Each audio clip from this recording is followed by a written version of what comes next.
Buenos días a todos. Soy Lucy Villamayor, docente de la Universidad Nacional de Asunción de la Facultad de Ciencias Económicas de la filial de Caaguazú. Agradezco a la revista Ciencia Latina que me dio esta oportunidad de compartir esta experiencia de investigación. El tema que quiero compartir con ustedes es la virtualidad educativa y el impacto de la tecnología en la experiencia docente durante la pandemia del COVID-19. Durante esta pandemia COVID-19, la educación se vio afectada como todas las áreas de la sociedad, todas las instituciones.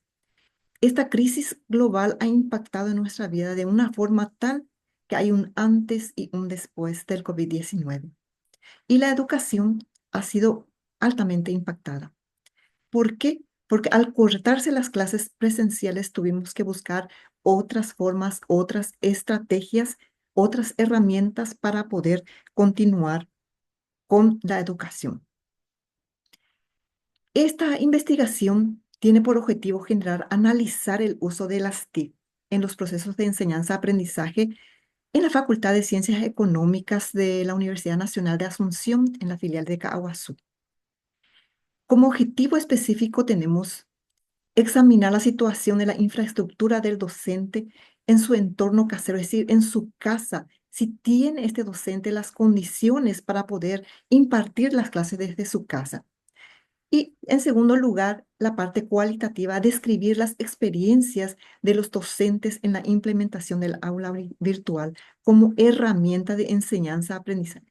A partir de marzo del 2020 a diciembre del 2022, donde hemos implementado las clases virtuales. ¿Cuál fue la metodología que implementamos? El tipo de investigación es no experimental, con un enfoque mixto, cuantitativa y cualitativa.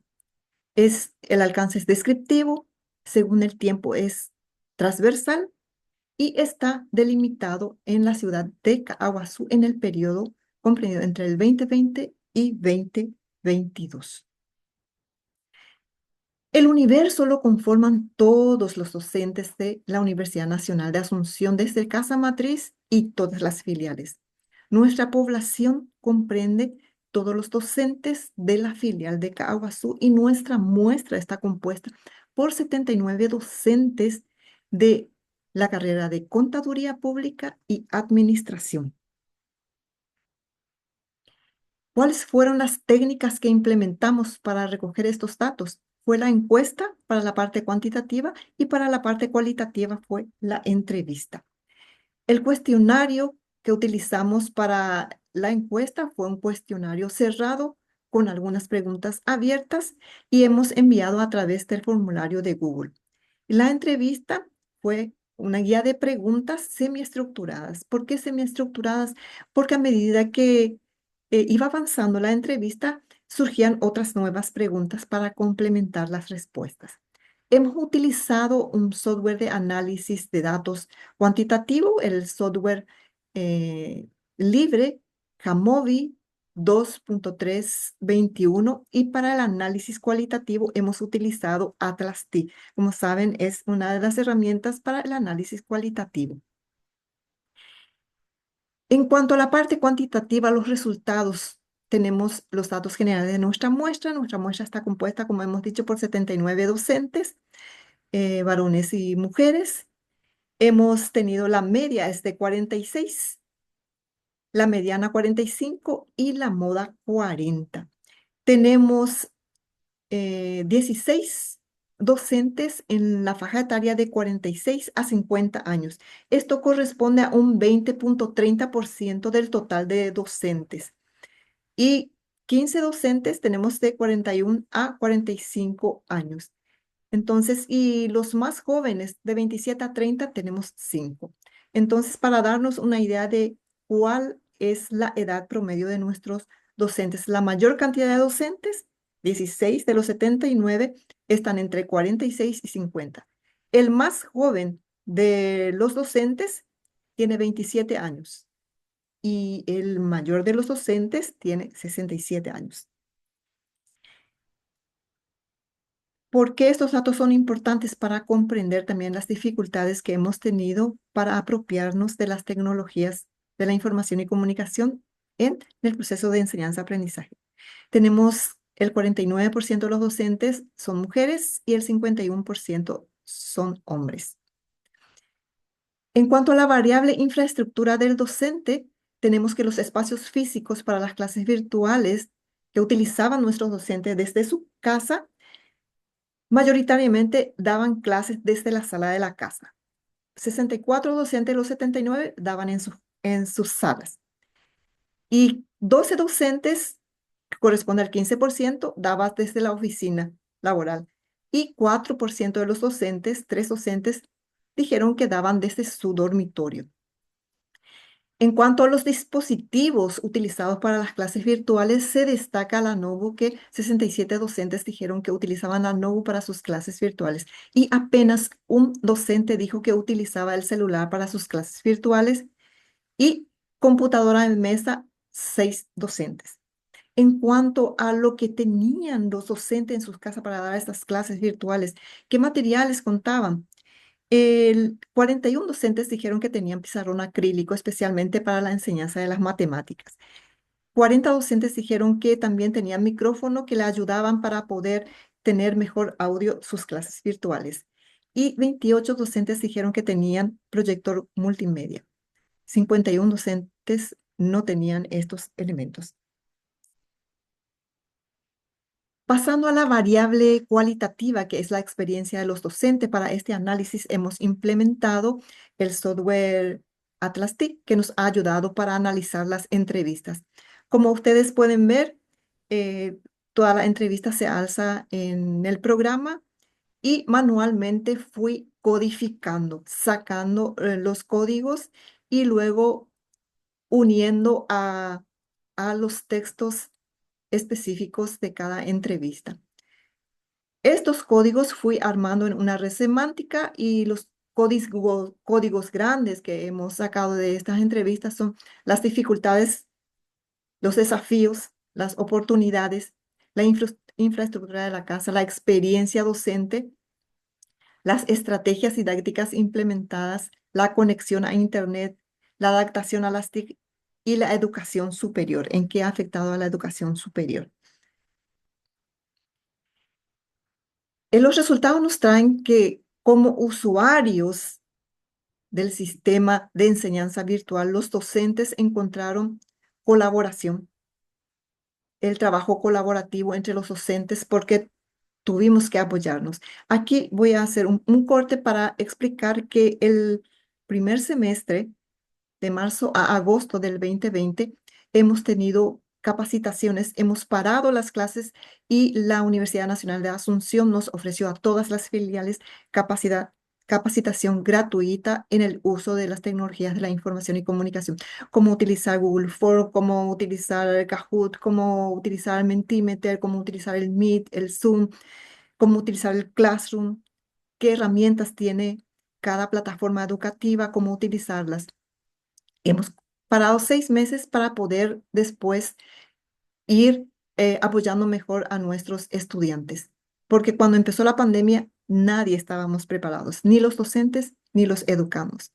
Entonces, una experiencia positiva fue la colaboración entre nosotros en el aprendizaje, luego la autodisciplina.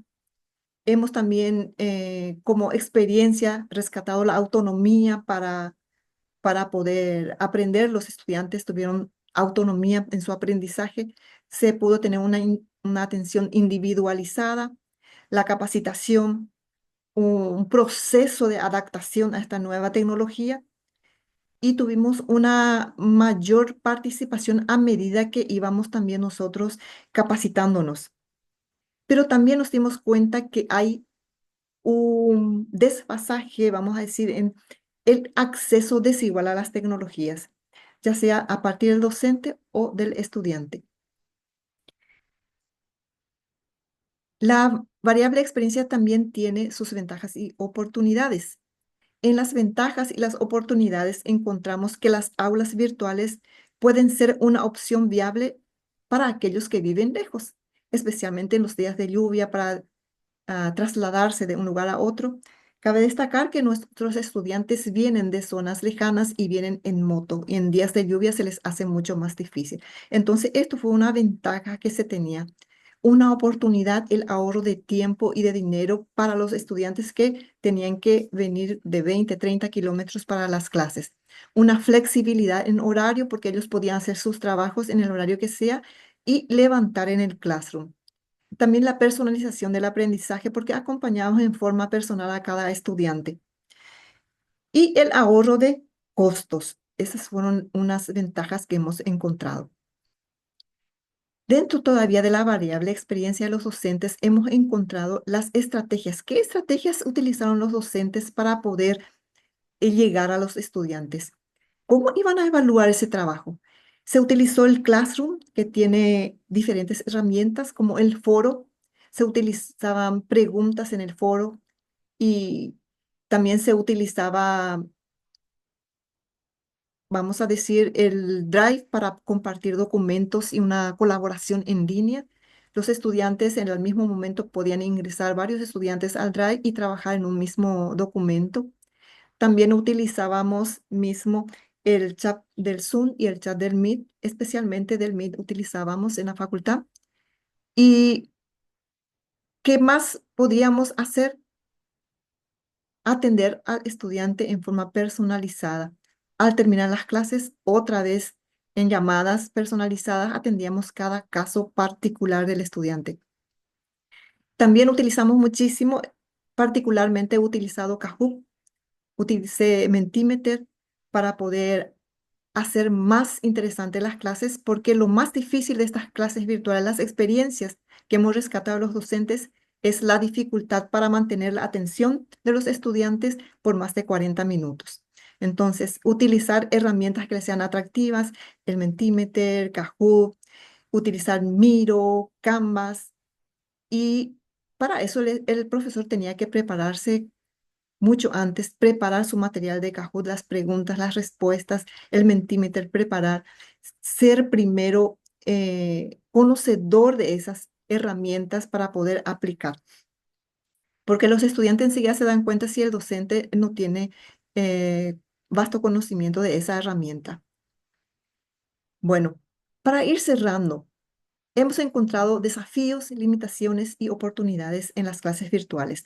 Las ventajas y las oportunidades hemos sacado con estos códigos: la flexibilidad, el ahorro de costos, la accesibilidad, la personalización del aprendizaje y el impacto que da en la educación superior. Un cambio, un antes y un después, como les decía. Una variedad de recursos disponibles tanto para el docente como para el estudiante. Y los desafíos y las limitaciones, la dificultad para evaluar. Hemos pasado por dificultades para evaluar, eso reclamaban los docentes, dificultades técnicas, falta de interacción social cara a cara con el estudiante, la falta de motivación para estar en las clases, una gran brecha digital. Se notaba, muchos estudiantes no tenían, por ejemplo, un celular acorde para las clases, no tenían la capacidad, no tenían buena conexión de internet, vivían allá en los fondos y para tener las clases algunos tenían que buscar una altura, subir a los árboles, ver dónde poder conectarse a las clases. Entonces, esas dificultades técnicas fueron muy difíciles. Entonces, una buena conexión a internet y un buen aparato celular para los estudiantes para poder conectarse y los docentes también. Esa brecha digital fue muy grande. Como conclusión, llegamos que en la parte de infraestructura, los docentes tuvieron que adaptar su casa rápidamente a la enseñanza virtual, comprar cortinas, comprar notebook, comprar micrófonos, comprar proyectores. Algunos docentes ya tenían, pero otros tuvieron que hacer una gran inversión. Y la capacitación docente. Todos los docentes reclamaban que es importante, antes de la pandemia, post pandemia, siempre tener capacitación en el uso de las tecnologías de la información y comunicación. Los desafíos: la falta de acceso a las tecnologías de nuestros estudiantes, la falta de capacitación a nuestros estudiantes también de cómo utilizar esas herramientas, dificultad para mantener la interacción y la motivación de los estudiantes, la falta de contacto personal y las dificultades para evaluar. Los beneficios que encontramos: que estos mismos, vamos a decir, dificultades nos impulsan a poder capacitarnos más, encontrar otras formas de llegar, encontrar otras formas de interactuar. Estamos muy por debajo aún de lo que queremos llegar a ser, porque estas dificultades aún en pospandemia seguimos teniendo dificultades de conexión, dificultades para llegar al estudiante y este gran desafío dejo para todos los docentes capacitarnos. ¿Y qué más capacitarnos? ¿Y qué más capacitarnos para poder mejorar nuestra labor docente? De nosotros depende la formación de otros profesionales. Entonces es muy importante que nosotros estemos en la vanguardia. Le agradezco muchísimo su atención. Gracias, Ciencia Latina. Gracias a todos los colegas investigadores. Y soy Lucy Villamayor, de la Universidad Nacional de Asunción, Facultad de Ciencias Económicas. Mi correo está ahí. Estoy a las órdenes. Muchísimas gracias.